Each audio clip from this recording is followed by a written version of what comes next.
todo cristiano conoce los versículos que hablan de una armadura de Dios y cómo Pablo atribuye una importancia hacia esta armadura para poder soportar y contrarrestar al enemigo. Pero lo que les enseñaré en este video es posible que cambie la perspectiva de cómo veremos esta armadura. Si eras de los que cree que al momento de orar y declarar esa armadura sobre ti ya la tenías, en este momento aprenderás algo que puede cambiarlo todo si lo pones en marcha. Les contaré un poco sobre quiénes somos ahora delante de Dios. Desde que Dios sacó al pueblo de Israel de Egipto, su idea era tomarlos y convertirlos en sacerdotes, los cuales servirían de acuerdo a sus mandamientos juzgando con justicia, enseñando a las otras naciones cómo guardar los mandamientos y seguir el camino de Dios. Y lo podemos leer en Éxodos 19, 5 a 6. Ahora pues, si diereis oído a mi voz y guardaréis mi pacto, vosotros seréis mi especial tesoro sobre todos los pueblos, porque mía es toda la tierra, y vosotros me seréis un reino de sacerdotes y gente santa. Estas son las palabras que dirás a los hijos de Israel. Esto haría que el pueblo se convirtiera en ejemplo para que las otras naciones caminaran en rectitud. Pero no pudo ocurrir así. El pueblo creó un becerro de oro y le adoró como a un dios, anulando el pacto que estaba haciendo con ellos. Aunque solo una tribu no estuvo de acuerdo con la creación del becerro, y fue la tribu de Leví. Por esa razón, entre las 12 tribus, Dios solo toma en cuenta a los levitas y los convierte en sacerdotes. Números 1, 47 a 54. Ahora estando Jesús y estableciendo un nuevo pacto, el plan de Dios vuelve a tomar vigencia. Ahora todos aquellos que creen en Jesús formarán parte de ese reino de sacerdotes y gente santa que desde un principio se había pensado. Si leemos 1 de Pedro 2, 9 a 10, dice así: Mas vosotros sois linaje escogido, real sacerdocio, nación santa, pueblo adquirido por Dios, para que anunciéis las virtudes de aquel que os llamó de las tinieblas a su luz admirable. Pedro menciona esas palabras haciendo referencia a lo leído en Éxodo 19, 4 a 6. Aún Juan en su libro de Apocalipsis hace mención de que seremos reyes y sacerdotes, como dice en Apocalipsis 1:6, y nos hizo reyes y sacerdotes para Dios, su Padre. A Él sea gloria e imperio por los siglos de los siglos. Amén. Apocalipsis 5:10. Y nos has hecho para nuestro Dios reyes y sacerdotes, y reinaremos sobre la tierra. Apocalipsis 26. Bienaventurado y santo el que tiene parte en la primera resurrección. La segunda muerte no tiene potestad sobre estos, sino que serán sacerdotes de Dios y de Cristo, y reinarán con Él 1000 años. Entendiendo esto, estudiaremos sobre el significado de las vestiduras del sacerdote, y notaremos cómo estas vestiduras las menciona Pablo como armadura de Dios. Leeremos Levíticos 8, 1 a 6. Habló Jehová a Moisés diciendo: Toma a Aarón ya a sus hijos con él, y las vestiduras, el aceite de la unción, el becerro de la expiación, los 2 carneros, y el canastillo de los panes sin levadura, y reúne toda la congregación a la puerta del tabernáculo de reunión. Hizo pues Moisés como Jehová le mandó, y se reunió la congregación a la puerta del tabernáculo de reunión. Y dijo Moisés a la congregación: Esto es lo que Jehová ha mandado hacer. Entonces Moisés hizo acercarse a Aarón y a sus hijos, y los lavó con agua. El primer punto que tocaré se llama los lavó con agua. Notemos que Moisés toma como primera acción lavarlos con agua. Esta era la primera acción que debía hacerse antes de colocarle las vestiduras. Y llevarás a Aarón y a sus hijos a la puerta del tabernáculo de reunión, y los lavarás. Éxodo 29:4. En Éxodo 29:4 notamos que es Jehová quien le dice a Moisés cómo debe comenzar la preparación para la consagración. Lo sorprendente es que lo primero que debe hacer es lavarlos con agua. Moisés es una tipología de Jesús. Estaba encargado de sacar al pueblo de Israel de la esclavitud, enseñar los mandamientos, guiar como un pastor guía a sus ovejas, y fue un intercesor por Israel. Podemos decir que Moisés en ese momento está representando a Jesús, como dice en Malaquías 3, 1 a 4. ¿Pero por qué tiene que ser con agua? En hebreo, agua se traduce maim, proviene de la letra Mem, que simboliza la palabra, fuente de sabiduría, naciones o multitudes. La palabra es una de las principales fuentes de sabiduría y de purificación, pero no es solo leerla, también influye el obedecer. No todos entienden que la palabra sirve como un instructivo de cómo debemos actuar ante las situaciones que se nos presentan. También son instructivos para hacer justicia ante cualquier problema. Es por esto que al obedecer a la palabra obtenemos sabiduría. ¿Por qué razón? Día a día somos probados por Jehová, sea por algo aprendido al leer la palabra o por haber oído referente a algún tema. Éxodo 20:20. Y Moisés respondió al pueblo: No temáis, porque para probaros vino Dios, y para que su temor esté delante de vosotros, para que no pequéis.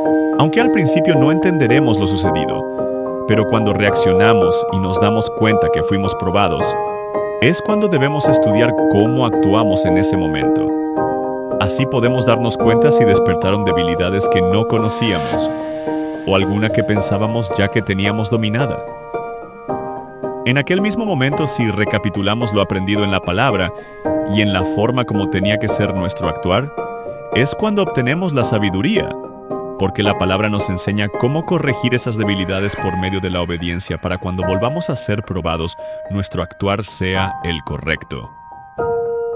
Como dice Salmos 11:5. Jehová prueba al justo, pero al malo y al que ama la violencia, su alma los aborrece. Aunque Moisés físicamente estaba cumpliendo con un mandato, Dios les estaba enseñando que antes de colocarse las vestiduras y estar delante de Él, debían de estar limpios. Aquí notamos por qué esta primera parte se trata de lavarnos y limpiarnos de todas las cosas que han causado iniquidad en nuestras vidas, que debemos limpiarnos de nuestros pecados y empezar a hacer obras de justicia. Como dice en Isaías 1:16-20, Lavaos y limpiaos, quitad la iniquidad de vuestras obras de delante de mis ojos. Dejad de hacer lo malo, aprended a hacer el bien, buscad el juicio, restituid al agraviado, haced justicia al huérfano, amparad a la viuda. Venid luego, dice Jehová, y estemos a cuenta.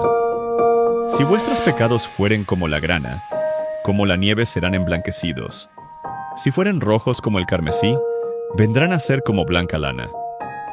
Si quisiereis y oyereis, comeréis el bien de la tierra. Si no quisiereis y fuereis rebeldes, seréis consumidos a espada.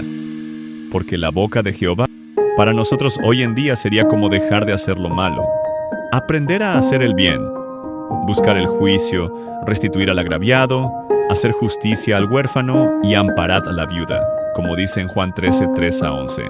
Sabiendo Jesús que el Padre le había dado todas las cosas en las manos, y que había salido de Dios, y a Dios iba, se levantó de la cena y se quitó su manto, y tomando una toalla, se la ciñó.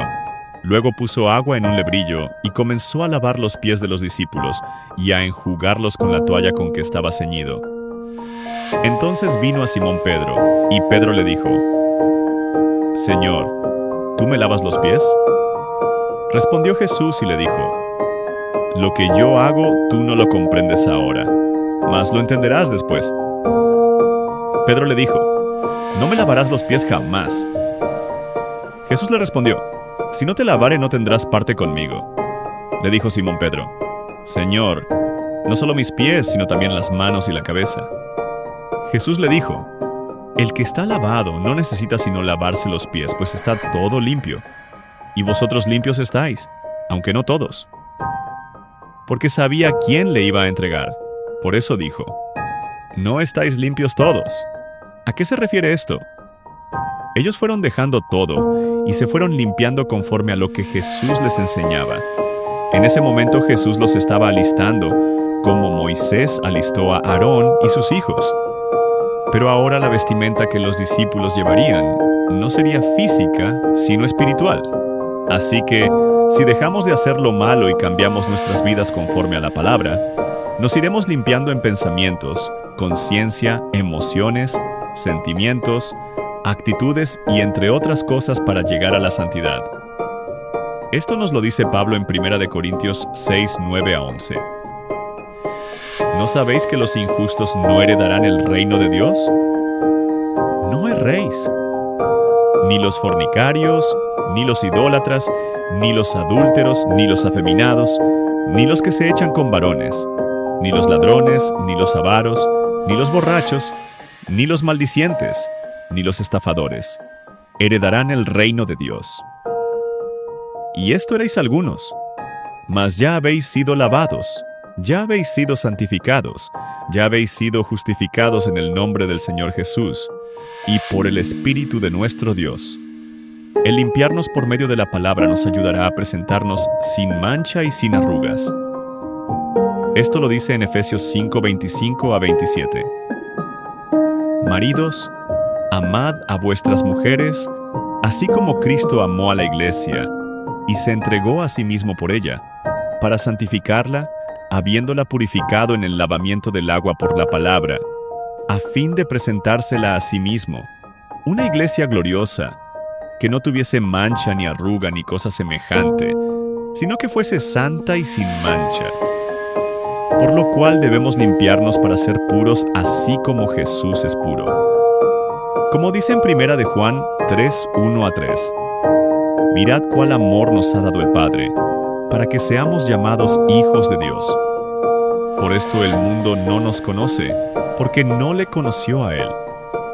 Amados, ahora somos hijos de Dios, y aún no se ha manifestado lo que hemos de ser.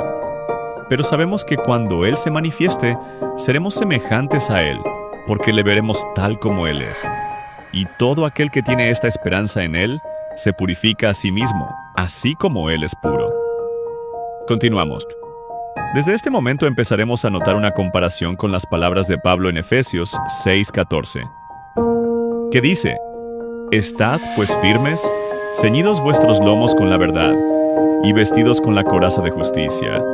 Pablo, luego de mencionar que debemos tomar toda la armadura de Dios en el versículo 13, en el versículo 14 inicia diciendo: Estad, pues, firmes. ¿Qué podemos entender cuando Pablo dice: Estad, pues, firmes?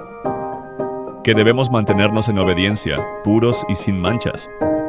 Que no seamos inconstantes, sino que guardemos la santidad y pureza. Es por esto que desde este momento compararé el estar firmes con el lavarnos con la palabra y la primera pieza de la vestidura que colocó Moisés a Aarón. Eso lo podemos leer en Levítico 8:7. Y puso sobre él la túnica y le ciñó con el cinto. Le vistió después el manto y puso sobre él el efod.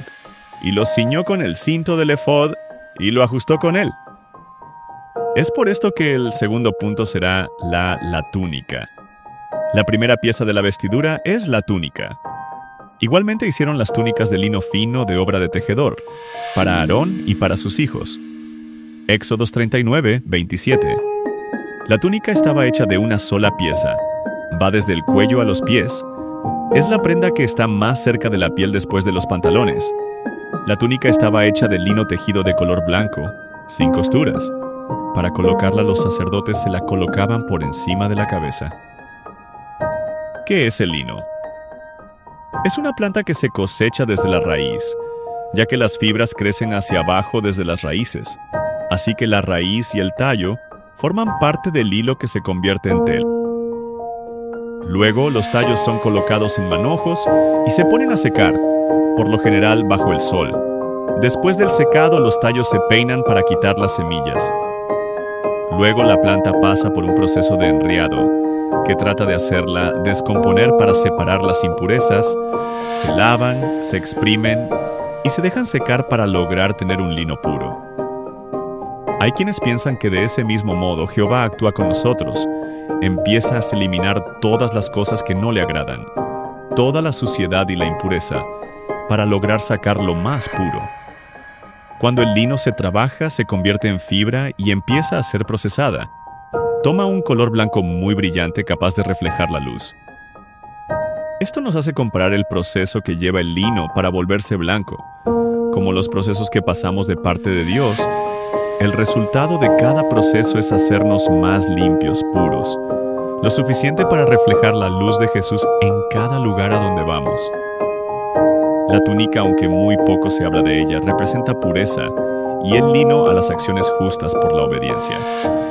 Como lo dice en Apocalipsis 3, 1 a 5. Escribe al ángel de la iglesia en Sardis, el que tiene los 7 espíritus de Dios y las 7 estrellas, dice esto: Yo conozco tus obras, que tienes nombre de que vives, y estás muerto. Sé vigilante, y afirma las otras cosas que están para morir, porque no he hallado tus obras perfectas delante de Dios. Acuérdate pues de lo que has recibido y oído, y guárdalo y arrepiéntete. Pues si no velas, vendré sobre ti como ladrón, y no sabrás a qué hora vendré sobre ti. Pero tienes unas pocas personas en Sardis que no han manchado sus vestiduras, y andarán conmigo en vestiduras blancas porque son dignas. El que venciere será vestido de vestiduras blancas, y no borraré su nombre del libro de la vida, y confesaré su nombre delante de mi Padre y delante de sus ángeles. Apocalipsis 19:8. Y a ella se le ha concedido que se vista de lino fino, limpio y resplandeciente, porque el lino fino es las acciones justas de los santos. Así como decidamos limpiarnos por medio de la palabra, nuestras acciones deben ser un reflejo de ello. Así como dice en Efesios 5, 1 a 13. Sed, pues, imitadores de Dios como hijos amados, y andad en amor, como también Cristo nos amó, y se entregó a sí mismo por nosotros, ofrenda y sacrificio a Dios en olor fragante. Pero fornicación y toda inmundicia o avaricia, ni aun se nombre entre vosotros, como conviene a santos, ni palabras deshonestas, ni necedades, ni truhanerías que no convienen, sino antes bien acciones de gracias. Porque sabéis esto, que ningún fornicario, o inmundo, o avaro, que es idólatra, tiene herencia en el reino de Cristo y de Dios. Nadie os engañe con palabras vanas, porque por estas cosas viene la ira de Dios sobre los hijos de desobediencia. No seáis, pues, partícipes con ellos, porque en otro tiempo erais tinieblas, mas ahora sois luz en el Señor. Andad como hijos de luz, porque el fruto del Espíritu es en toda bondad, justicia y verdad, comprobando lo que es agradable al Señor. Y no participéis en las obras infructuosas de las tinieblas, sino más bien reprendedlas, porque vergonzoso es aún hablar de lo que ellos hacen en secreto. Mas todas las cosas, cuando son puestas en evidencia por la luz, son hechas manifiestas, porque la luz es lo que manifiesta todo. Esto no va fuera de contexto si miramos la forma de vestir de los soldados de aquellos tiempos. Podemos tomar el ejemplo de un soldado romano. Ellos debajo de su coraza y las otras piezas usaban una túnica.